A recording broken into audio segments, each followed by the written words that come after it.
What's it profit a man if he gains the whole world and destroys everybody around him? I mean, what is that? I've never done anything to profit that would hurt anybody.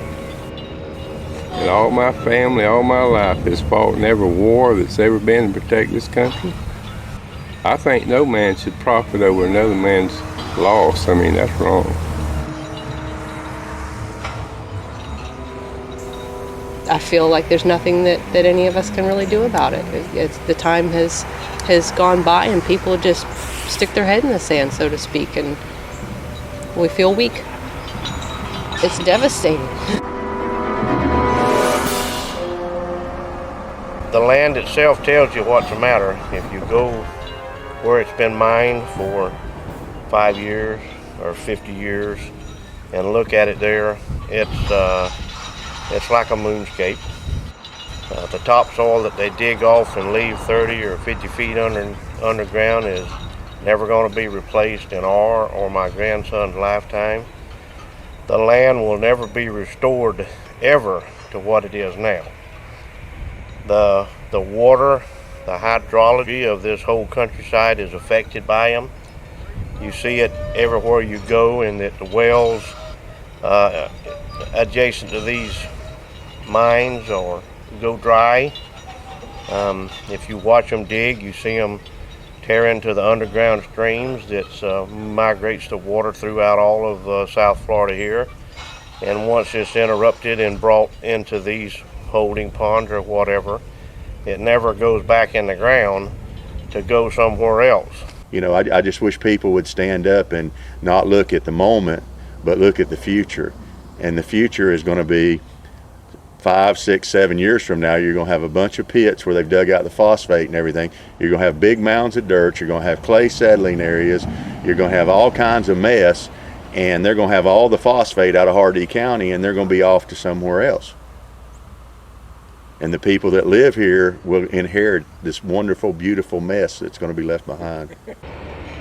Phosphate mining in Hardee will bring economic destruction to the current fabric of the entire county.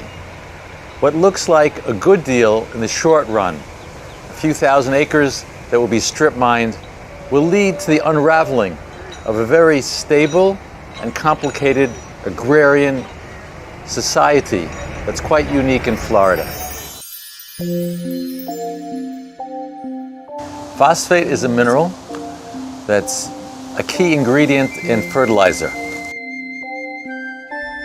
An hour's drive from the sandy beaches, palm trees, and theme parks that attract tourists from around the world is a part of Florida that few visitors ever see.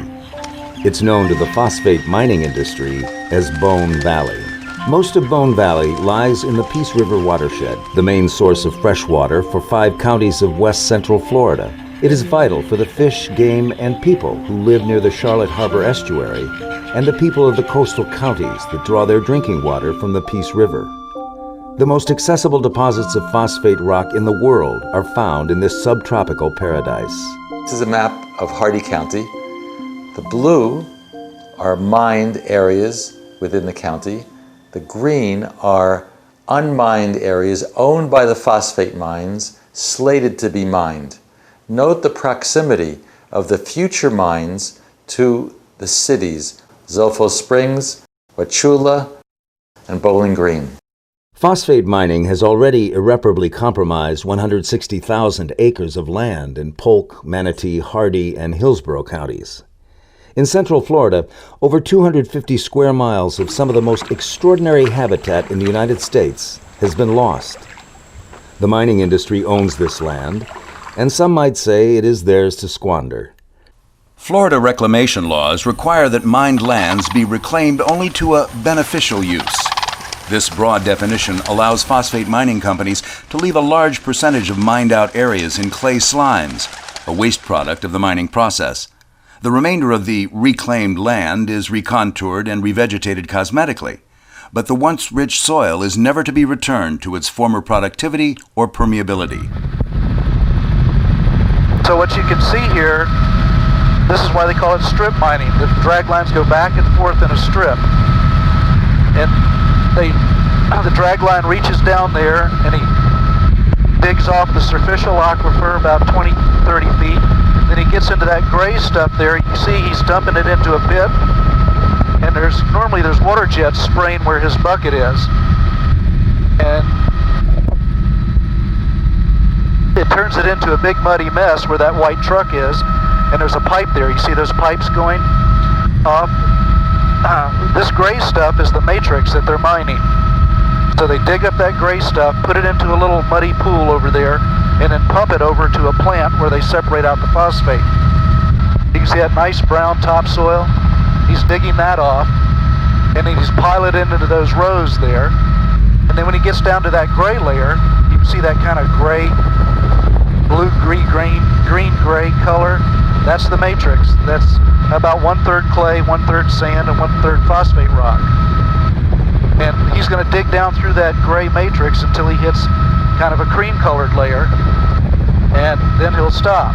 We as small farmers or small independent businessmen are completely powerless to stop this pillage of the landscape for their personal gains.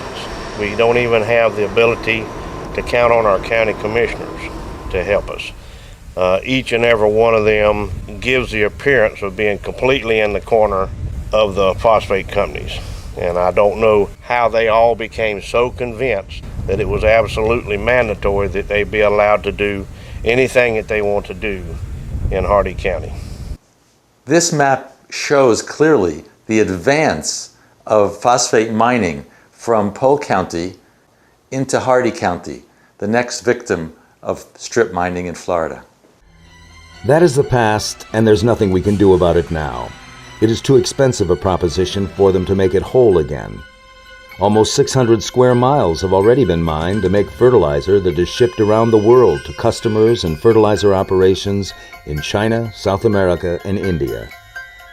After a century of mining, the companies have depleted almost all the phosphate resources in the northern portion of Bone Valley. Now, they're moving south into Hardy County, where agriculture, cattle, citrus production, and crop farming are the foundation of the county's economy. Much of the proposed mining would take place in the Horse Creek Basin, one of the principal tributaries of the Peace River. Our county is approximately 420,000 acres. All right, Phosphate Mining owns approximately 125 to 130,000 acres presently, and as they migrate southward, they will pick up some more land. Approximately 48 to 52% of that land will be in an impermeable surface, meaning the water will not run through it. It'd be like pouring water on concrete. They use thousands and thousands of gallons, kerosene, fatty acids, diesel fuels, and so forth in their process getting the ore from the field through the washer. The clays are then dispersed into a clay settling area. What you're flying over here, Charlie, of course, is a clay settling area. You can see these from space, by the way. There's so many of these. Remember, these ponds make up 40% of the mine sites. And what you're seeing here is those little docks that come out into the water. That's where they bleed the water off. You see the water going through the dike there and coming out in the ditch? What they're doing is they're decanting the clay. The clay is settling out, and they're taking the clean water off to the side. And they're trying to dry up this clay. And then after about 20 years, the clay pond will be full, and they'll create another clay pond. But keep in mind, that clay pond goes 40 feet deep below the earth and 40 feet high, at least. The phosphate mine process has a significant and irreversible impact on the aquifer system and on the environment. One is because of the volumetric displacement of water. They're mining millions and millions of tons of rock, and the rock that they're removing is actually part of the structure of the aquifer system. So it's kind of like deboning a chicken and then expecting the chicken to walk around or fly. The phosphate industry employs 6,000 people with payroll and benefits of $500 million. Phosphate mining brings in $86 million in state and property taxes. But the effects of mining come at a higher price, and the economics don't balance. The record is clear that whenever mining displaces farming, the county goes downhill. You can't farm next to a mine. You can't have tourism near a mine. It's too overbearing. And so there's really nothing else to do in the county that gives itself over to mining for phosphates. What is given up by going to phosphate mining is the jobs of normal working people in ranching, in orange groves, and in vegetables. Instead, you get 180 jobs at the most. They promise 180 jobs for 10 years. At the end of 10 years, there are no jobs, unless the land is restored, and then at best, there'll be a few jobs in ranching and of cattle.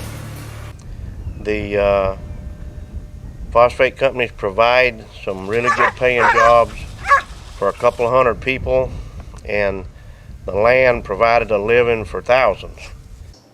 And think about where those mountains of dirt had to come from to hold all those slime pits. And then think about those giant holes in the ground and how the groundwater has to rush into those giant holes in the ground and fill up those holes where it used to be soil. And that's what happens to the aquifer. It has to rush into those giant holes in the ground and fill them up. And that means there's not enough water to be close to the surface anymore for all those tree roots that rely on that water. And that's why the trees are dying. The only reason that the public hasn't been up in arms earlier about those impacts is that they have not been aware of the magnitude of those impacts. At the reclaimed Tenorock mine, now a recreation area, a draft EPA study cautioned park employees not to drink the well water due to groundwater pollution. Radiation levels at the site are 25 times higher than EPA safety standards. Now you see, we're getting into the area where the fertilizer factories are. And what you see out here are these giant white mountains of phosphogypsum. Phosphogypsum is so radioactive, nobody's figured out what to do with it. Well, why are we going over it? So we can flow tonight. Hold your breath, Charlie. Yeah, I'll hold my breath, don't worry. But it is really radioactive, huh? Oh, yeah. The people that live in the area will be exposed to all kinds of radiation. It's not a healthy industry for Florida. Gypsum is they don't even know what to do with it. It's a real bad waste product that comes out of this thing. And if that sand pile wasn't there, you could see some of the big piles over around Fort Meade and Bartow. You can see them for miles and miles and miles. If you go down by the river bridge down here, you can look over there and you can see these big bald-headed piles from miles. I see now that they're trying to put a little dirt on the outsides of them and trying to grow some grass on there to try to disguise them, to cover up where you won't know what you're looking at. But this is something that's not going to go away. When Mosaic goes away, these big giant piles all over the southwest Florida of gypsum are going to be there. I would not live on a house on remediated land. I would not live anywhere near phosphate mining operation, even after it's finished. Lou Carter, soil expert from Polson Engineering in Sebring, Florida, describes the effect of strip mining this way. Strip mining followed by failed reclamation practices change the soil fundamentally and forever. Soils that have taken hundreds or thousands of years to form are displaced, with the oldest on top and the newest at the bottom. This is something that will not sustain agriculture and will never come close to the diverse, abundant natural systems that we presently have.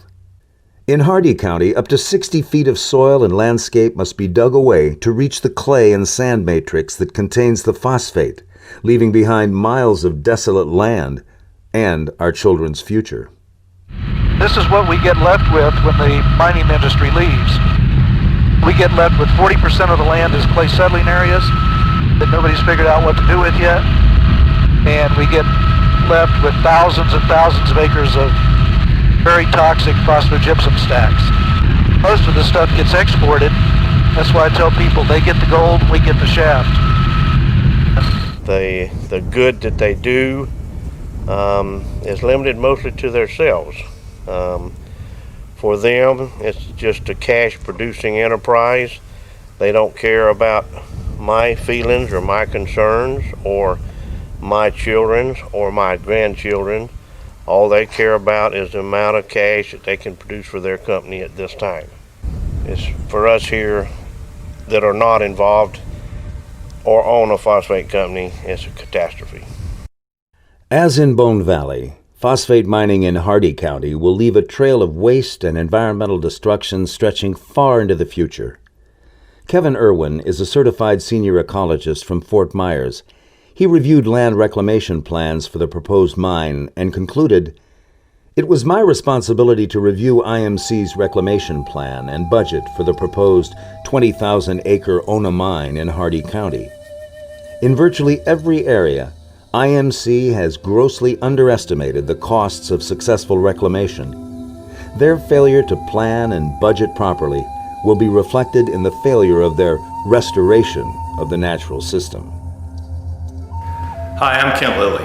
I'm an attorney in Polk County, Florida, and I'm very concerned that the true adverse impact of phosphate mining in this area has never been understood by the general public. You know, phosphate exists in great abundance all over the world, even in deserts. It does not have to be mined here in Florida at the cost of our precious natural resources. We need to take a look at this before it's too late. We've got to demand a regional environmental impact statement as required by law, studied by scientists who are objective and they are not beholden to the phosphate industry itself.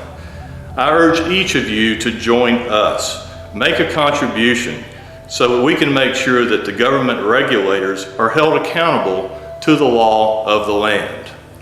We need to examine this situation before we allow something that's going to destroy our water, destroy our soil, and in fact destroy our very way of life. Please take a look at this website and find out how you can help. Let Florida live.